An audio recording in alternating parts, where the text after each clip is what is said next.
Bismillahirrahmanirrahim. Assalamualaikum warahmatullahi wabarakatuh. Hai anak-anakku MTS Surya Buana, apa kabar? Pada kesempatan kali ini, izinkanlah Bung Ta menyampaikan materi yang ada kaitannya dengan pengertian peraturan perundang-undangan dalam sistem hukum nasional.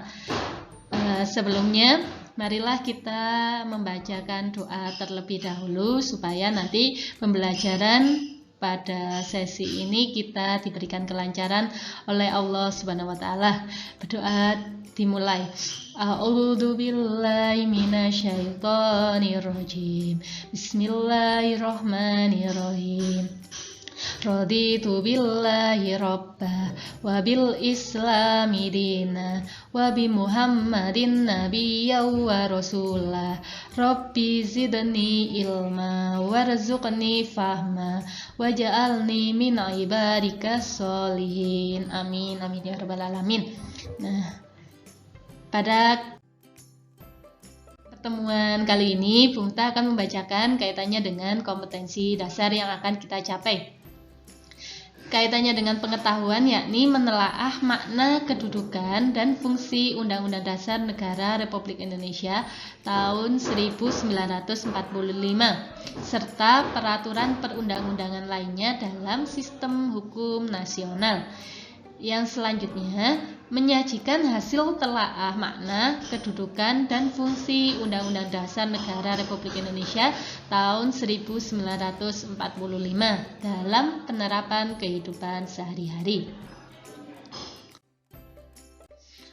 Adapun tujuan yang akan kita pelajari pada kesempatan kali ini yakni diharapkan siswa dapat menjelaskan pengertian peraturan perundang-undangan nasional, mulai dari peraturan itu apa, perundang-undangan itu apa, dan nasional itu artinya seperti apa. Yang kedua, siswa dapat melaksanakan dan mempertahankan Undang-Undang Negara Republik Indonesia tahun 1945 dalam bentuk perilaku yang baik.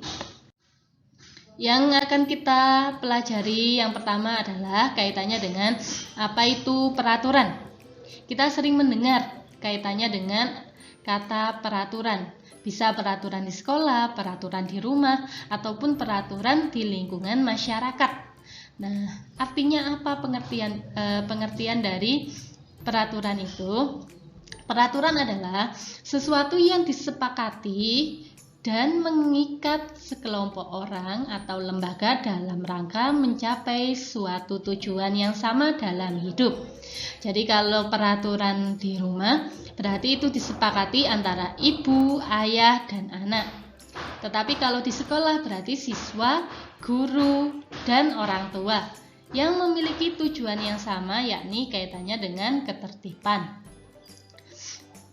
Makna yang kedua yakni hasil dari keputusan yang telah disepakati dalam suatu organisasi yang mengikat, membatasi, dan mengatur dan harus ditaati serta harus dilakukan untuk menghindari sanksi dengan tujuan menciptakan ketertiban, keteraturan, dan kenyamanan. Nah, dari pengertian yang kedua ini lebih ditekankan kaitannya dengan sanksi yang didapat dan sifat dari peraturan tersebut, yakni karena sifat peraturan itu mengikat dan memaksa harus dilakukan karena nanti kalau tidak dilakukan maka akan ada sanksi yang akan diterima. Selanjutnya pengertian peraturan perundang-undangan. Kalau tadi peraturannya, sekarang perundang-undangannya. Perundang-undangan itu dasarnya adalah undang-undang, yang artinya peraturan tertulis yang dibuat oleh lembaga negara atau pejabat berwenang dan mengikat secara umum. Karena ini levelnya naik sedikit, kalau tadi lingkupnya rumah, sekolah, itu kan yang dibuat oleh masyarakat itu sendiri, oleh orang yang tinggal tersebut. Tetapi kalau perundang-undangan lebih mengacu kepada pemerintahan, karena sistemnya sudah sistem masyarakat umum. Selanjutnya arti nasional. Kita sering dengar kata nasional. Kalau arti nasional berarti lingkupnya lebih luas dari lingkup lokal, karena nasional itu pasti se-Indonesia. Dapat diartikan suatu identitas yang melekat pada kelompok atau organisasi yang lebih besar yang berkaitan oleh kesamaan fisik, baik itu fisik seperti budaya, agama, serta bahasa ataupun non-fisik. Jadi yang dikaitkan arti nasional bukan fisiknya orang itu berkulit putih atau kulit hitam, tetapi kaitannya dengan fisik, budaya, kepribadian bangsa Indonesia menyeluruh, dijadikan satu Indonesia, yakni keragaman nasional. Ini artinya lingkupnya lebih besar. Jadi meskipun perbedaannya banyak, Jawa, Madura, Bali, itu kan budayanya berbeda-beda, tetapi kita satukan dengan Bhinneka Tunggal Ika yang lingkupnya lingkup nasional. Selanjutnya, peraturan perundang-undangan nasional, kalau kita gabungkan, kalau tadi per kata, sekarang kita gabungkan, artinya adalah aturan-aturan yang dibuat oleh lembaga-lembaga negara yang berwenang untuk dipatuhi oleh seluruh warga negara dalam lingkup nasional. Nah, lembaga-lembaga negara ini yang membuat peraturan itu bisa lembaga lingkupnya di daerah ataupun lingkupnya di pusat, atau presiden, wapres, dan anggota-anggotanya. Karena yang memiliki kebijakan membuat peraturan perundang-undangan adalah lembaga legislatif, tergantung. Kalau lembaga legislatifnya tingkat pusat berarti yang membuat adalah DPR, MPR, DPD. Tetapi kalau lingkupnya daerah, tetap yang membuat adalah lembaga legislatif tapi lingkupnya daerah, misalnya DPRD. Nah, lingkupnya lebih kecil. Peraturan perundang-undangan nasional ini diatur dalam pasal 1 angka 2 Undang-Undang Nomor 12 Tahun 2011 tentang pembentukan peraturan perundang-undangan, yang artinya peraturan perundang-undangan nasional adalah peraturan yang tertulis yang memuat norma hukum yang mengikat secara umum dan berbentuk atau ditetapkan oleh lembaga negara atau pejabat yang berwenang melalui prosedur yang ditetapkan dalam peraturan perundang-undangan. Tergantung jenis peraturan perundang-undangan itu yang mana, karena macamnya banyak sekali. Setelah pengertian dari peraturan perundang-undangan nasional, kita lanjut kaitannya dengan peraturan perundang-undangan nasional yang dibuat oleh pemerintah atau lembaga negara tersebut tidak boleh bertentangan dengan Undang-Undang Dasar 45. Karena Bung Miftah kemarin sudah menjelaskan kaitannya dengan kedudukan Undang-Undang Dasar 45, ini adalah hukum yang tertulis dan tertinggi, tidak ada yang melebih tinggikan dari Undang-Undang Dasar 45. Dan dalam pelaksanaannya, batang tubuh dalam Undang-Undang Dasar 45 boleh dilakukan perubahan atau amandemen. Jadi isi dari Undang-Undang Dasar 45 itu kan ada dua. Yang pertama kaitannya dengan pembukaan, yang kedua kaitannya dengan batang tubuh. Nah, batang tubuh inilah yang boleh dilakukan amandemen atau perubahan. Tata cara perubahan atau amandemen pada batang tubuh atau yang biasa kita kenal dengan pasal-pasal, yakni tercantum dalam pasal 37 Undang-Undang Dasar 45. Nah, di sini dijelaskan mulai ayat 1 sampai ayat 4. Kita akan membaca sekilas. Yang pertama, kaitannya dengan usulan perubahan yang dilakukan oleh MPR atau DPR dalam sidang MPR diajukan sekurang-kurangnya sepertiga dari jumlah MPR. Jadi kalau jumlah MPR-nya misalnya 600 orang, sepertiganya berarti 200 orang. Itu adalah yang mengusulkan perubahan. Jadi harus ada 200 orang yang mengusulkan perubahan.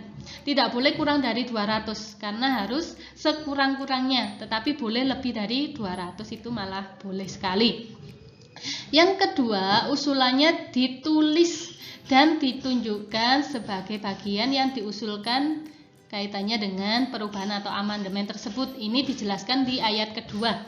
Ayat ketiga, untuk mengubah sidang MPR dihadiri sekurang-kurangnya 2/3 dari MPR. Nah, kalau tadi anggotanya 600, 2/3-nya adalah harus dihadiri oleh 400 anggota MPR.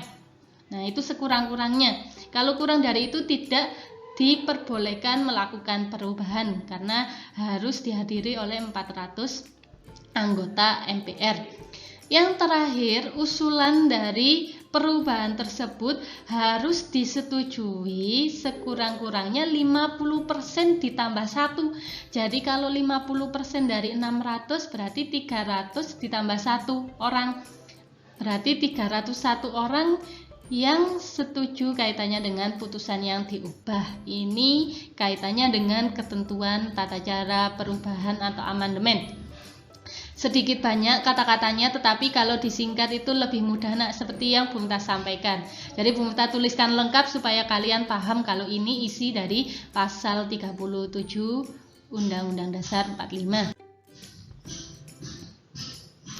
Selanjutnya, syarat melakukan perubahan. Kalau tadi ketentuannya, sekarang syarat-syarat yang harus dilakukan kaitannya dengan perubahan atau amandemen. Yang pertama, tidak boleh mengubah pembukaan karena pembukaan ini bersifat rigid atau kaku, kemarin sudah kita bahas. Yang kedua, tetap mempertahankan NKRI. Jadi tidak boleh mengubah bentuk negara. Bentuk negaranya akan selamanya menjadi kesatuan. Tidak boleh diubah menjadi negara serikat karena sudah menjadi syarat perubahan amandemen Undang-Undang Dasar 45. Yang ketiga, mempertegas sistem pemerintahan presidensial. Kita masih ingat pemerintahan presidensial itu apa? Kepala negara dan kepala pemerintahannya dipegang oleh seorang presiden.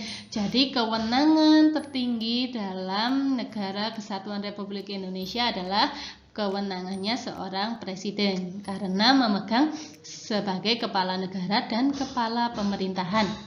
Yang keempat, penjelasan Undang-Undang Dasar memuat hal-hal normatif yang dimasukkan ke dalam pasal-pasal. Ini sudah jelas. Yang kelima, melakukan perubahan dengan cara adendum. Adendum. Nah, artinya adalah mengubah isi dari pasal-pasal tersebut tetapi tidak mengubah intinya, hanya menambahi dan mengurangi saja. Nah, ini contoh gambar amandemennya yang dilakukan disahkan oleh MK.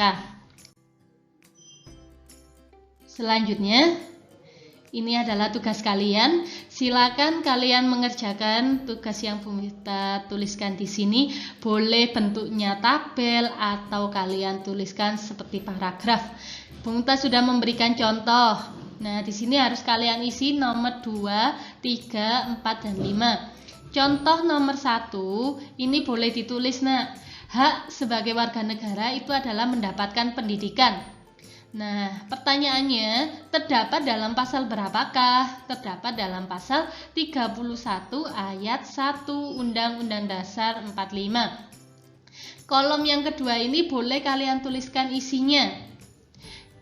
Boleh tidak, atau dituliskan ayatnya saja dan pasalnya. Yang kedua, pertanyaan selanjutnya adalah manfaat diatur oleh undang-undang. Kenapa kok mendapatkan pendidikan diatur dalam undang-undang, manfaatnya apa? Di sini Bu Miftah memberikan contoh menambahkan ilmu pengetahuan, membentuk karakter bangsa, menciptakan generasi penerus bangsa yang lebih baik. Nah, yang pertanyaan ketiga, dampak negatif apabila tidak diatur oleh Undang-Undang Dasar 45 itu kira-kira seperti apa? Kalau misalnya pendidikan itu tidak dicantumkan dalam Undang-Undang Dasar 45, apakah memberikan dampak negatif? Kalau memberikan dampak negatif, di sini Bu Miftah tuliskan, misalnya jaminan pendidikan tidak ada, wajib belajar tidak akan terstruktur karena tidak ada kewajiban untuk melakukan atau mendapatkan pendidikan tadi. Yang ketiga, pendidikan tidak akan dijadikan tujuan negara karena kalau misalnya mendapatkan pendidikan tidak tercantum dalam Undang-Undang Dasar 45, maka tujuan negara kita bukan mencerdaskan kehidupan bangsa, karena kalau mencerdaskan kehidupan bangsa itu kaitannya dengan pendidikan.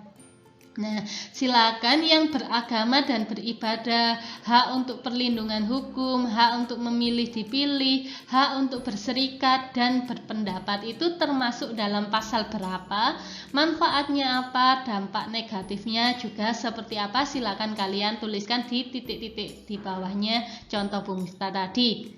Kalau ada yang ditanyakan boleh nanti langsung komen di kolom komentar Google Classroom. Ini tugasnya Bu Miftah kasih 4 contoh atau 4 soal. Silakan kalian kerjakan dengan baik-baik anak-anak. Bu Miftah tahu kalau misalnya kalian hanya mengcopy punya teman kalian, karena pasti tulisannya sama, komanya sama, ya kan? Pasti Bu Miftah tahu. Jadi silakan kalian kerjakan sendiri. Kalian kerjakan sesuai dengan kemampuan kalian. Daripada nyontek lebih baik percaya diri. Nah, tumbuhkan percaya diri dengan mengerjakan soal-soal yang ada. Misalnya saja contoh soal PKN ini, gitu ya Nak ya. Nah, dapat kita simpulkan bahwasanya kita tadi sudah mengetahui pengertian dari peraturan, pengertian dari perundang-undangan, dan pengertian dari nasional itu apa. Setelah itu kita juga sudah mempelajari kaitannya dengan tata cara perubahan amandemen, kaitannya dengan batang tubuh atau pasal-pasal yang tercantum dalam pasal 37 Undang-Undang Dasar 45. Sekian yang bisa Bu Miftah sampaikan, semoga bermanfaat bagi kita semua. Wassalamualaikum warahmatullahi wabarakatuh.